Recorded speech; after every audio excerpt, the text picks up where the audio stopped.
भगवान की जय हो। और उसके बाद भगवान कूद पड़े, सीने पर बैठे, गला दाब दिया, प्राण उसका निकला, भगवान में समा गया।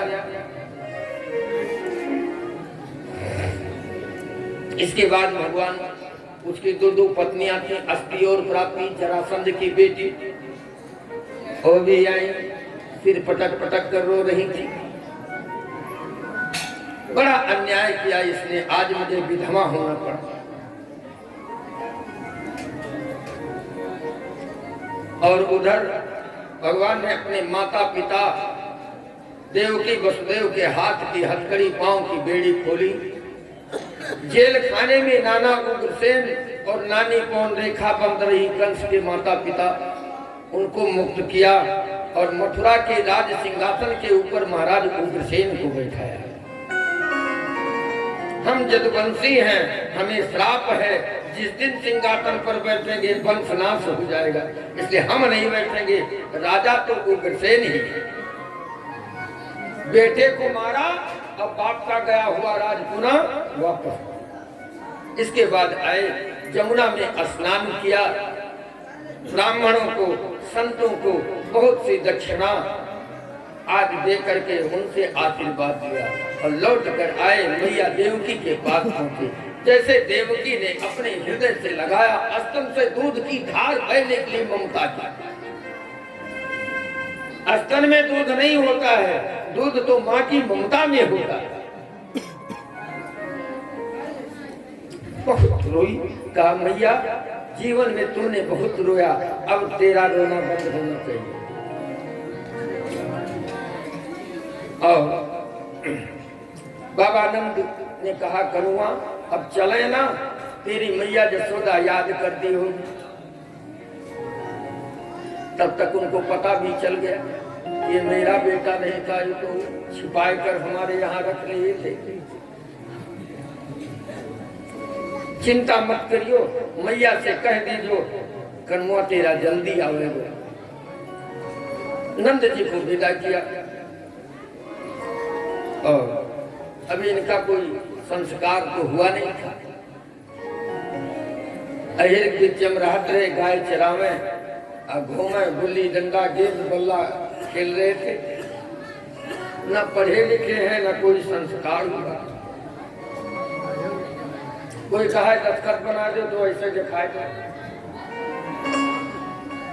लेकिन तब ग्वालों के यहाँ थे, अब राजमहल में रहना है तो यहाँ पढ़े लिखे की आवश्यकता है। गर्गाचार्य जी महाराज आए, उन्होंने इनका यज्ञोपवीत संस्कार। हमारे यहाँ शास्त्रों में वर्णन है, गर्भाष्ट में से ब्राह्मणा क्षत्रियो द्वादश, गर्भ से 8वें पेचक लेकर 8वें साल तक जनेऊ हो जाना चाहिए ब्राह्मण का। अब 12 साल की अवस्था में क्षत्रिय का जनेऊ हो जाना चाहिए। लेकिन कहते हैं भैया बिहावा करब तो तेल लेकिन कहिए, अरे संस्कार। अब यही लिए भैया कांधे को जनेऊआ रोक नहीं पावत है, देहा जनियो की ओकरे बाद मिठाई मोटी टांग देते, गायब हो जाता। कहूँ कोई निमंत्रण ली जे में जाए महाराज जनेऊ को दिखाओ, हर तेरी किस्मत की भला, अपना संस्कार मिटा दिया। तो 12 साल की अवस्था हो गई थी। गर्ग जी ने इनको यज्ञोपवीत संस्कार करवाया। बोले तो पढ़ना चाहिए, तो कहा पढ़ने के लिए तो पाठशाला में जरूरत कहाँ। उस समय सबसे बड़ी यूनिवर्सिटी उज्जैन में थी। अब उसके कुलपति कौन थे? सांदीपनी जी महाराज। उज्जैन का जो विश्वविद्यालय था उसके कुलपति सांदीपन जी महाराज। दोनों भाई उज्जैन पहुंचे। सांदीपन जी ने देखा कि बड़ा होनहार चेला है, और ऐसे होनहार नहीं। भगवान राम के बारे में तो आप लोगों ने जाना ही होगा, विद्या पढ़न गए रघुराई, विद्या पढ़न गए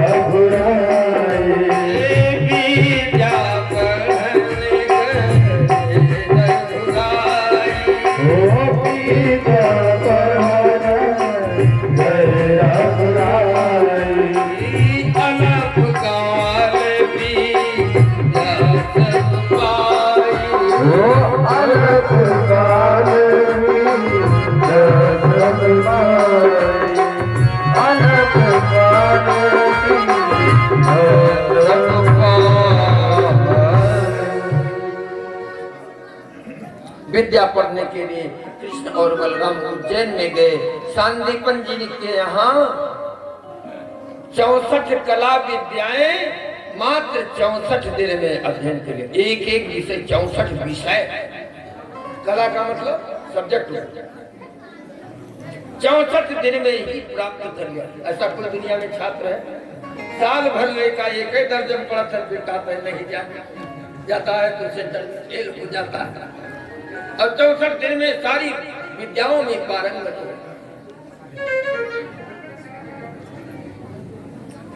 गुरु जी से कहा, गुरु जी अब तो हम चलेंगे, परीक्षा हो चुकी है, आपने मुझे उत्तीर्ण किया, आपकी कृपा हुई, कुछ दक्षिणा दे, क्योंकि बिना दक्षिणा के विद्या फलवती नहीं होती।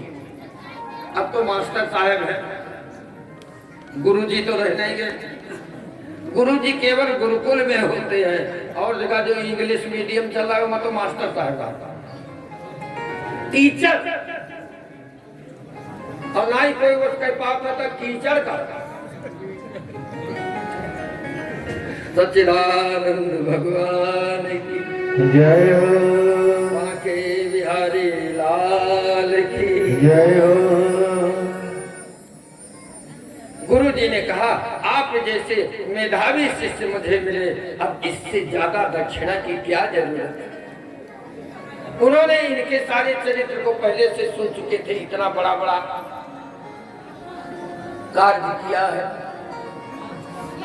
गुरु जी ने कहा, बस हमें दक्षिणा तुम्हें मिल गए, बहुत हो। गुरु जी ने कहा, नहीं मुझे तो, गुरु जी से भगवान ने कहा, मुझे तो संतुष्टि नहीं है, कुछ बोले तो कुछ कहना हो तो गुरु माता है तुम्हारी, उन्हीं से जाओ। कहे बड़ी लालची हो, पिताजी तो त्यागी हो सकते हैं, लेकिन ये माता लोग त्यागी नहीं होती पावे तो गुरु जी के सब खोल गए। सच्चिदानंद भगवान जय हो। चेला को चाहे गुरुआई एक गुरुआई ने जतन दुनिया गुरुआई ने सबका यह बात है।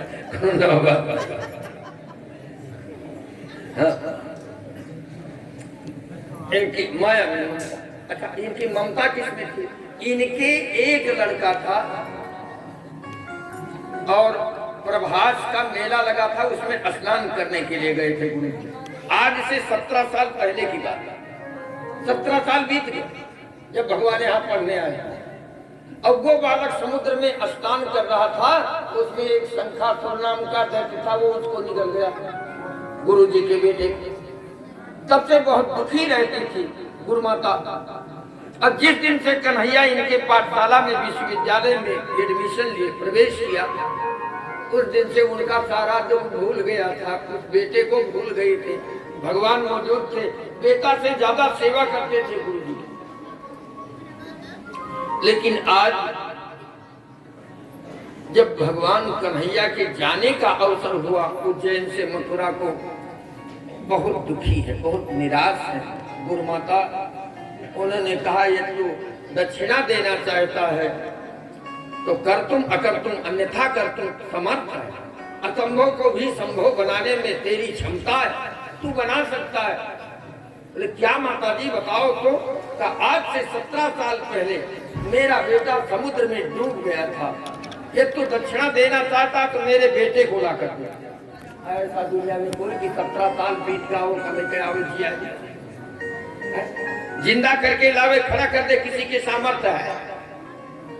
वारी नारायण, यही तो लीला हम लोगों के लिए, रसिकों के लिए कल्याणदायी। भगवान रथ पर बैठे बलराम सहित प्रभात में पहुंचे समुद्र के किनारे।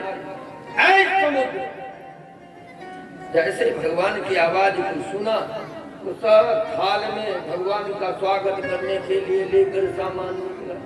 भगवान ने कहा, मेरा स्वागत करते हो और मेरे गुरु जी के बेटे को तुमने डुबो दिया है अपने में। समुद्र ने कहा, महाराज इसमें मेरा दोष नहीं है, हमारे अंदर एक शंखासुर नाम का दैत्य था, उसने मार दिया है, ले लिया। भगवान तत्काल समुद्र में कूद पड़े वह को नाम पांचजन्य था। क्या नाम था? पांचजन्य। हिले और उस संत को मारा तो 17 साल बीत गया। जो लीजियो गा रहा हो तो पेट में धरा है। संझा खाओ तो सवेरे रह जाता। बेटा नहीं मिला। भगवान सोचने लगे अब कहाँ गया? तो नरक गया, क्योंकि डूब कर मरता है, अकाल मृत्यु होती है, उसे संजीवनीपुरी ही जाना पड़ता है। बलराम जी के सहित संजीवनीपुरी की यात्रा रथ के द्वारा भगवान ने किया।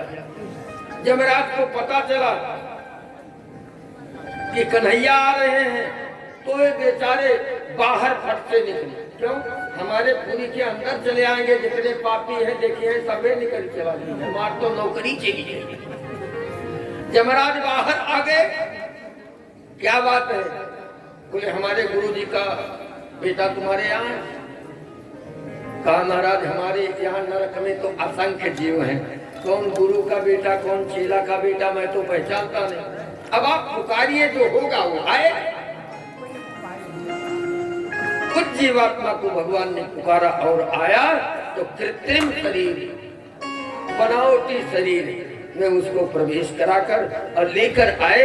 अपने गुरुमाता के चरणों में 17 साल का मरा हुआ बेटा पकड़ कर चिपट गई और रोने लगी।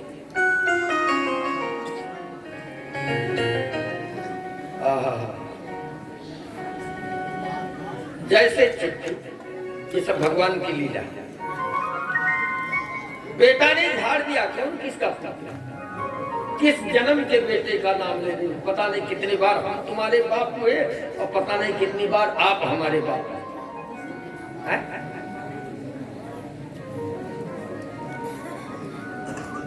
ज्ञान दिया, नेत्र पटल खुल गए, हृदय पटल खुल गए और वहां से आशीर्वाद लेकर भगवान मथुरा में वापस आए। बोलो देवकी नंदन भगवान की जय हो।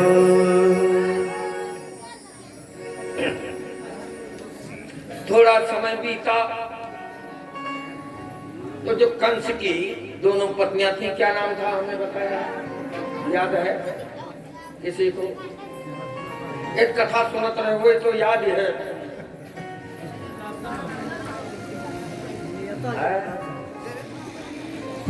अस्ति प्राप्ति कंसस्य महिष्यो भरतर्षभ मृते भरतर्षाते यतुस्म पितुर्ग्रहात् पित्रे मगध राजाय जरासंधाय दुःखते वेदनां चक्रतु सर्वं मात्मवधविकम्।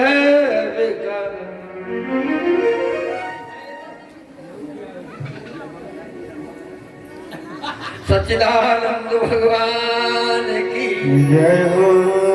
बांके बिहारी लाल की जय हो। अस्थि और प्राप्ति अपने पति कंस के मरने के बाद सोचने लगी, एक तो ये मेरे पति के शत्रु हैं, जब जब निगाह में पड़ेंगे तब तक अपने पति की व्यथा उभरेंगे। अब यहाँ रहना ठीक नहीं। रात्रि के समय, इधर तो कंस को दाह संस्कार आदि हो ही गया था, रात्रि के समय रथ पर बैठी और मगध की तरफ प्रस्थान किया। मगध तो आप लोग जानते हो, मगध की राजधानी कहाँ है? पाटलिपुत्र पटना, बिहार। जरासंध वहीं का राजा था। ये उन्हीं की बेटी है अस्थि और प्राप्ति। रथ पर बैठी जोर जोर से विलाप करती हुई पिता के यहाँ पहुंची। जरासंध ने देखा मेरी बेटियां रो रही, क्या कंस ने इनको मार पीट कर निकाल तो नहीं दिया? क्योंकि उसको विश्वास नहीं था कि कंस जैसे द्वंद्व युद्धीय पहलवान को कोई मार सकता है, किसी की औकात है? क्या बेटी कंस ने कुछ कहा? कहा उन्होंने कुछ नहीं कहा, वो हमें छोड़कर स्वयं चले गए। कहाँ गए? बोले वसुदेव के 2 लड़के हैं, 12-12, 14-14 साल, कोई मार नहीं, सिर पीटने लगा। कहा जिसने कुवलया पीड़ जैसे 1000 हाथियों के बल वाले हाथी को बैठा करके और स्वयंवर में तुम्हारा विवाह किया था, तो कोई साधारण बालक नहीं। लेकिन बेटी तुम चलो अंदर, उद्वेल में सागरम, मैं मथुरापुरी को खोद कर समुद्र बना दूंगा, जदवंशियों को नष्ट करके छोड़ूंगा। 23 अक्षौहिणी फौज सजाया, मथुरा पर चढ़ाई किया, चारों तरफ से घेर दिया। धर्म युद्ध होता था पहले, आज जैसे पेट में छुरा नहीं घोंपा जाता था। पूरी प्रजाएं सो रही थी, रात्रि के समय पहुंचा शतघ्नी, तो भड़बड़ दग रहे। प्रजाएं अपने अपने घर से बाहर निकले। इतनी रात्रि के समय ये क्या हो रहा है?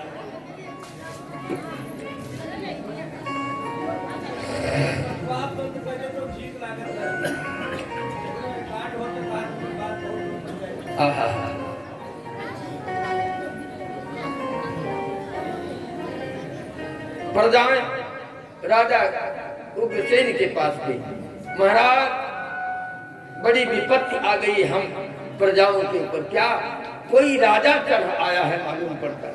हमको और तो नहीं, लेकिन मालूम पड़ता है कि कहीं कंस का ससुर जरासंध ही तो नहीं। तो उग्रसेन ने कहा हाँ ये ठीक है, भगवान अंदर लेते हुए थे, कभी भगवान सोते हैं।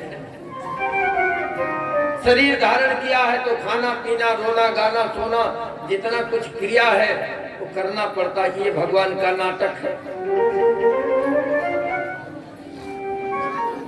हे कृष्ण बलराम निकल कर आए, झूठे आंख में दिखे हुए, खाना ना दो क्या है? बोले देखो ना, बड़े मर्दई से तुमने कंस को मारा था, उसका ससुर चढ़ाई करके आ गया, अब क्या होगा? भगवान ऐसे सिर किए, ध्यान करने लगे। किसका?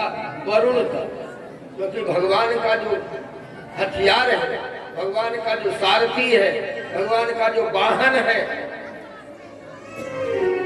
युद्ध का वस्त्र है, वो सब वरुण लोक में है। नीचे सिर के भगवान ध्यान करने लगे।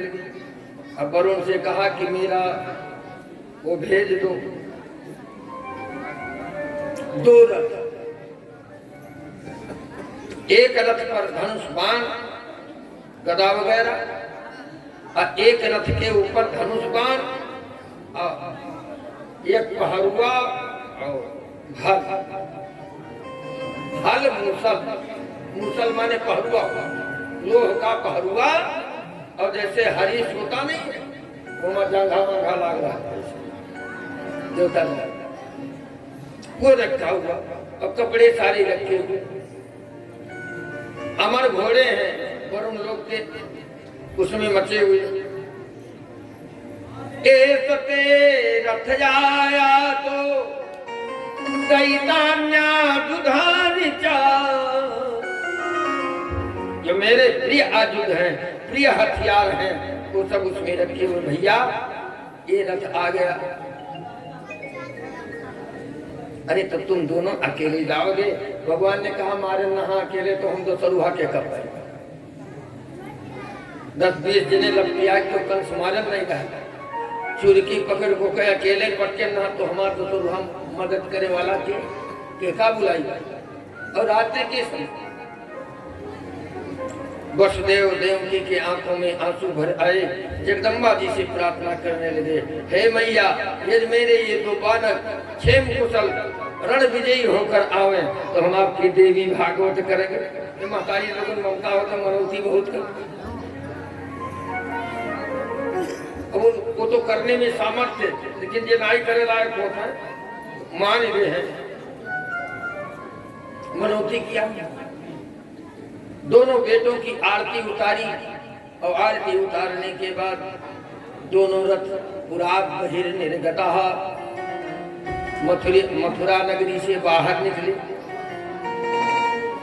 और बाहर आए तब से शंखध्वनि कर दिया, तो जरासंध के कान में आवाज हुई कि ये शंखध्वनि क्यों हो रही?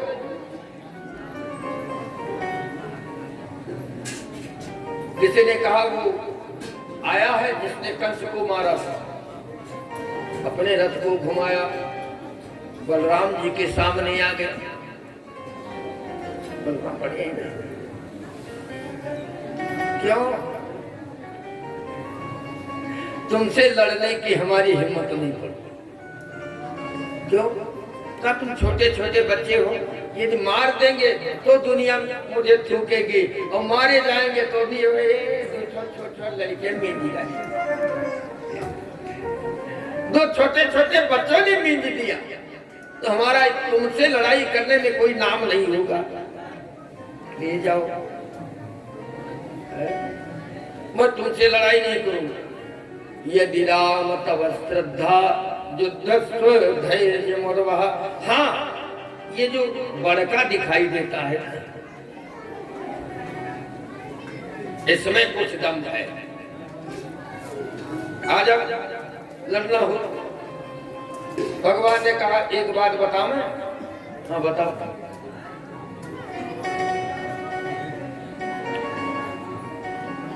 लड़ाई करने आए हो, 23 अच्छौहनी फौज सजाए के, अब 2 आल्हा लड़कन के ऊपर बड़े वीर हो। जब सूरवीर हो तो बकवास न नावे सूरा विकथन्ते दर्शयन्ते वपुरुषं नाग्रणीमो वचो राजन् नातुरस्य मुमूर्षतः।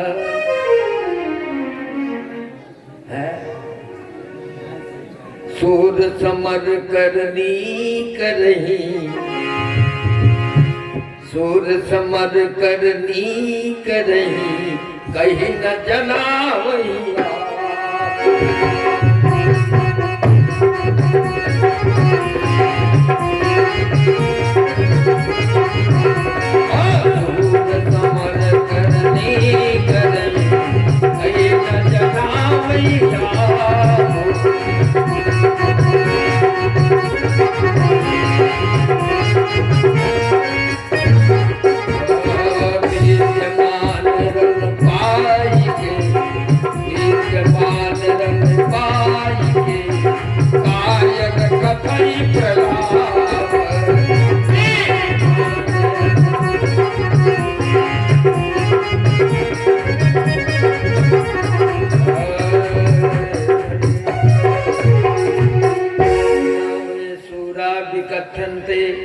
दर्शयन्ते वपुरुषं नाग्रणीमो वचो राजन् आतुरस्य मुमूर्षतः।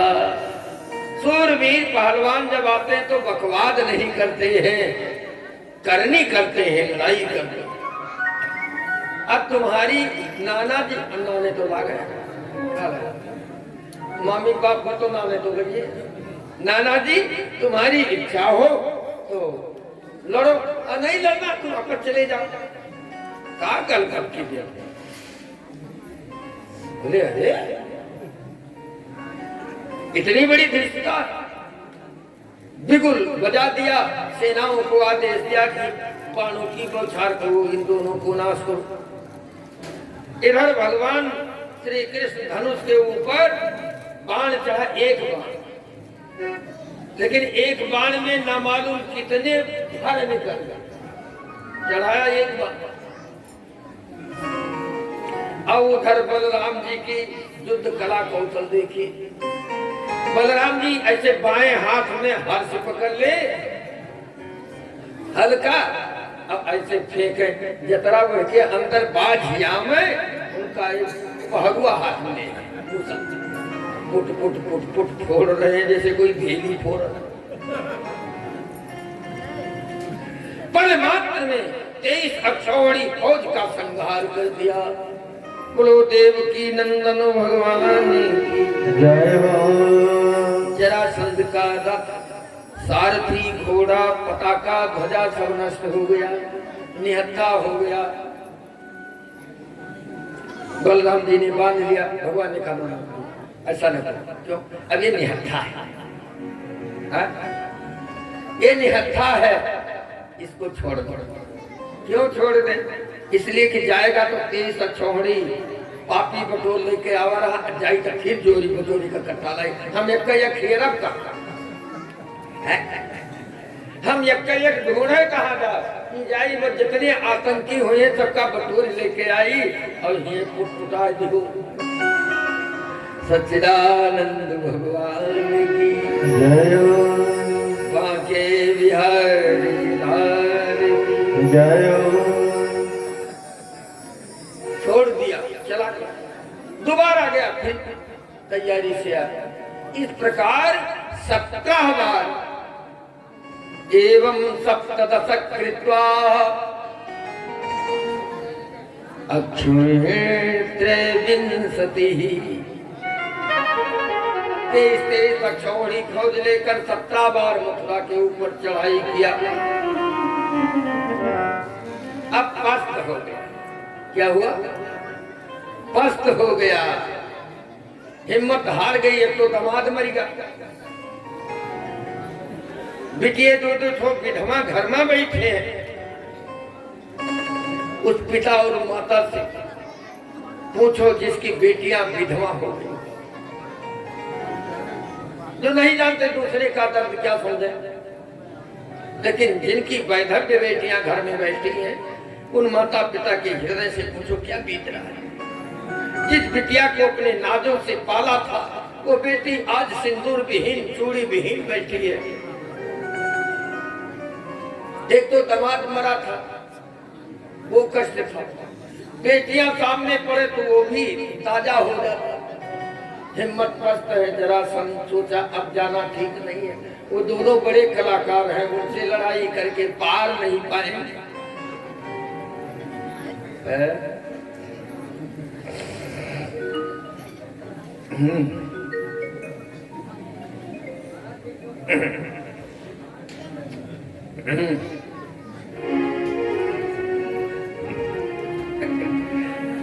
क्षमता नहीं।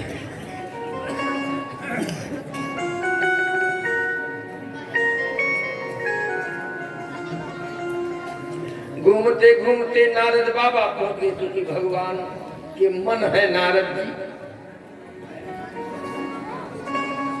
श्रीमन नारायण नारायण हरि हरि नारायण नारायण हरि